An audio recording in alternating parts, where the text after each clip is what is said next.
Hi, welcome to Lynn's Romance Library. I'm Lynn, and today we're doing more of a recent reads video. So, my last couple wrap-ups have been so long, so long.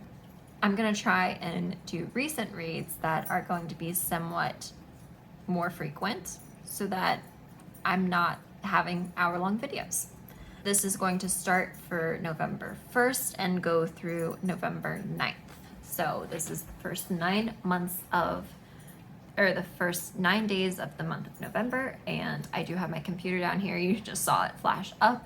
So I just have Goodreads pulled up so that I can reference my stars and what order I read them in. So first I read Beauty and Autumn. This was a novella by Ruby Dixon that is a Beauty and the Beast retelling. I thought as far as retellings went, it was very interesting. There was a lot of unique elements, but while still being kind of true to the tale. I read this as part of it was published separately, but it was originally an anthology of 4 authors taking different spins on Beauty and the Beast. And of the ones in the anthology, I think that I've read thus far, I think this one was my favorite. I gave it 5 stars in Goodreads. It might have been a 4.5 star overall, but it had some really interesting tropes. It was very fun, very enjoyable. Okay. After that, I picked up That Time I Got Drunk and Saved a Demon. This is by Kimberly Lemming. This is the Mead Mishaps. This is a fantasy romance series in which our heroines get put in these awkward situations while drunk, and they then end up in a situation where they have a demon, werewolf, or other paranormal creature that basically is always going to be around them. So this one I gave 4 stars. It was perfectly hilarious. I love the banter. It was really, really enjoyable. It was the perfect kind of read that I needed to kind of just clear the palate. So love that. I also then picked up Demystifying Disability, What to Know, What to Say, and How to Be an Ally by Emily Ladau. This was a recommendation from Ava's Romance Books. She had read it and thought that the representation was good and kind of how it was communicated. It's geared to people who do not have a disability. It's for informational purposes. So if you want more opinions about the representation or how things were communicated, I am not the person to ask.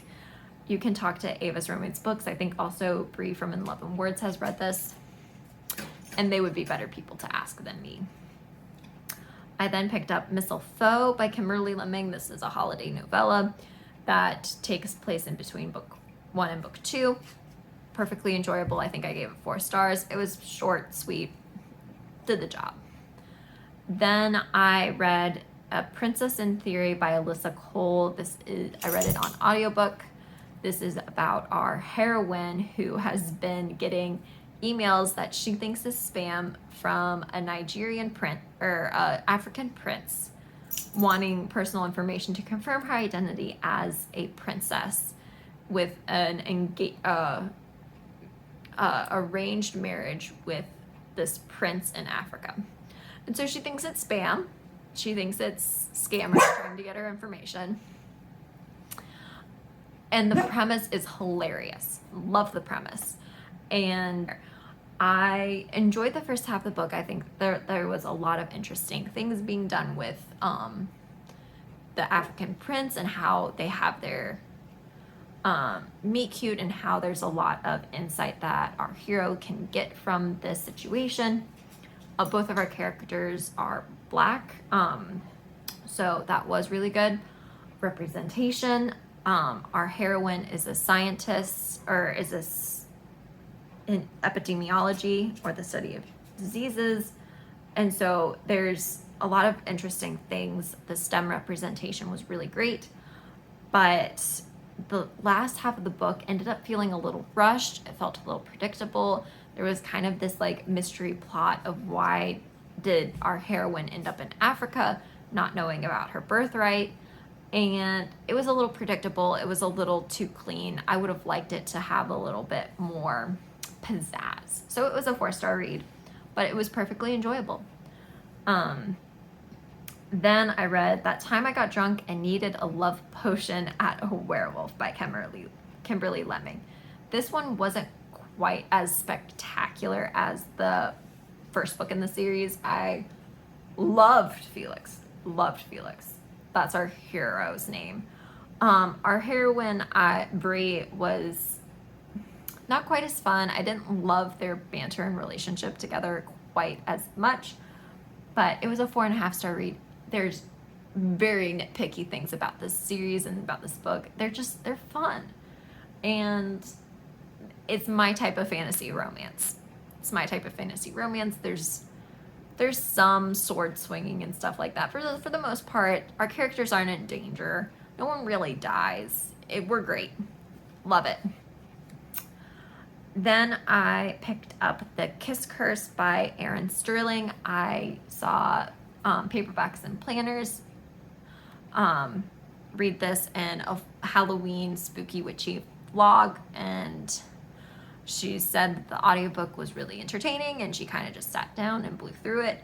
So I had read the X-Hex last year. I guess it was last year. And I enjoyed it. I gave it 5 stars at the time. It probably was more of a 4-star read now, having a broader reading experience, but this one didn't quite land as much. Our heroine, I kind of liked her grumpiness and her grittiness as a character, and she kind of has this dichotomy of being a somewhat powerful witch but owning this kind of oddities tourist trap type shop. And then our hero comes to this town to open a more reputable and a more serious witchy shop. And they kind of have a battling storefront thing. It was cute. It was well written. The plot really was well structured, but it was just missing a little bit of pizzazz in my opinion. I think it's still a very strong read. I thought it was very enjoyable. I wonder if that pizzazz was kind of the audiobook versus the ebook, so I would definitely still pick it up if you're interested in it. I sometimes with audiobooks it just doesn't land, and I don't think in this one it landed quite as well through the audiobook, but it wasn't terrible. It was just a little bland.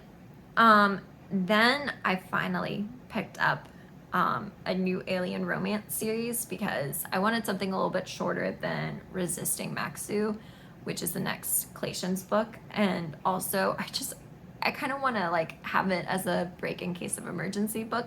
So I picked up Edge of Eon by Anna Hackett. This is an Australian author that Steph from Novelty Corner turned me on to.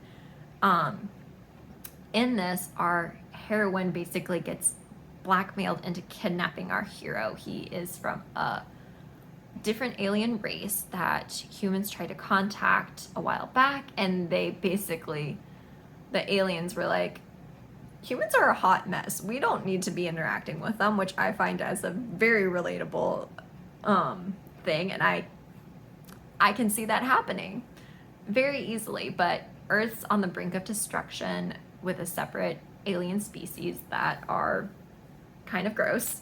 They're insect-ish aliens, and I'm just like, ew. And so she is blackmailed into kidnapping our hero, and she manages to do it, which is so cool. And then crash lands on this training planet that regularly changes its entire environment to keep warriors on their toes, but they've crash landed there with 0 supplies. No one knows that they're there, and they're being hunted by these evil aliens. And it's great. It's great. There's fated mates, and there is great alien tech or alien things. I loved it. Oh my gosh, I can't wait to pick up the next book in the series. They have, with the way that this book ended, the author was very, very smart, and she teased the next 2 books.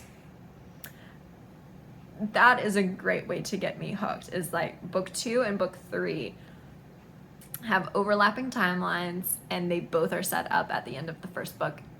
You got me. I'm hooked. It's literally probably what I'm gonna pick up next on my Kindle. And then the last thing that I picked up recently was I did a reread of Clean Sweep by Alona Andrews. This is the first book in the Innkeeper Chronicles. This follows our heroine Dina, who owns an inn or operates an inn. And this is a special inn that caters to alien species. So Earth is kind of this neutral way station. It has multiple, it's well located so that other people can use it as a way station, kind of. It's described in the book as the Atlanta of the intergalactic world, and I love that analogy. It's kind of like you're stopping through there. It's where you stop through. And so there's inns scattered around Earth to house visiting alien species. And so she owns this inn, and she currently has one resident, which is this bloodthirsty older lady who basically is a lifetime resident because she got into a bunch of trouble. And love her, and there's a lot of quippiness. Her neighbor is a werewolf, and werewolves and vampires are alien species that, as they've traveled to Earth, created all these legends around them, which is great. Love it.